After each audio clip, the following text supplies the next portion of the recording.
Welcome back, everybody. So today's video is going to be about swaging and why you should swage, or why it's relevant to you as a reloader. So as most reloaders, you like to explore different calibers and reload different ammunition. Well, I'm sure most of you have run across a cartridge that may have been from military or something else, or some kind of NATO 223 round that's actually a 5.56 or what have you, that you haven't been able to put a primer in, so you couldn't reload it. Well, the reason for that is because on this brass there's a rim around it where they've crimped the primer. So that makes it really hard, if at all possible, to be able to put a new primer in there. So that's where the swager comes in. The swager is going to knock that primer crimp off of there, so you're able to put a new primer in it and be able to reuse this brass, when otherwise it would just be junk. You wouldn't be able to reload it, because if you was able to get a primer in there, by the time you got it stuffed in there with all the pressure it'd take, you're probably going to junk the primer anyway. So right here I have a RCBS swager. It's a good swager. I just have it bench mounted.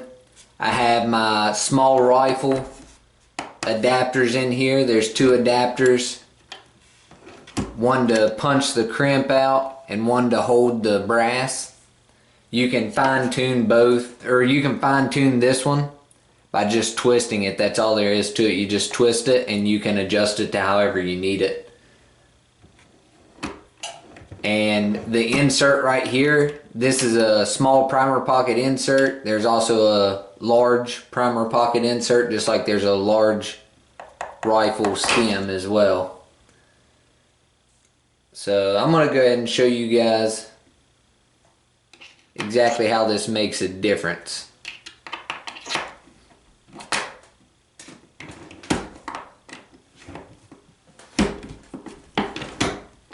All you gotta do is pull that handle, pull it back, slide your brass off, and now there isn't an edge anymore. So now I'm gonna go ahead and take a piece of brass that hasn't been swaged and show you how tough it is, to see if I can get a primer to actually go in it. And then I'm going to show you that same piece of brass afterwards, after I swage it, and see if I can get a primer to go in it. Alright, so we're back over here at the press. I'm going to go ahead and take my small rifle primer, drop it down in there. I have my unswaged piece of brass. It's been ran through the resized decapping die, and that's it. So as you see, I'm putting a pretty considerable amount of force on that, and the primer isn't going in. So let's run over to the swager, run it through the swager, and see if it'll take a primer after that. Alright, we're back at the swager. We're going to go ahead and run this one piece of brass through here.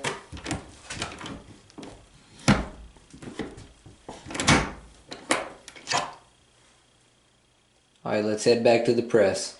Alright, we're back at the press. Same deal. Got the primer. Drop it down in there. Drop the same piece of brass that's now swaged.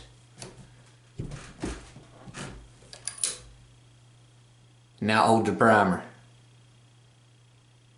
That just now took that piece of brass from being not usable anymore to ready to load. That's how you use the swager, and that's the importance of swaging, is you take a piece of brass that is crimped, that isn't reloadable, you punch out the primer crimp, and now you have brass that's good for a lot more shooting. You can put a lot more rounds in it and shoot it several more times before you have to worry about anything, all because you swaged your brass. Until next time, guys.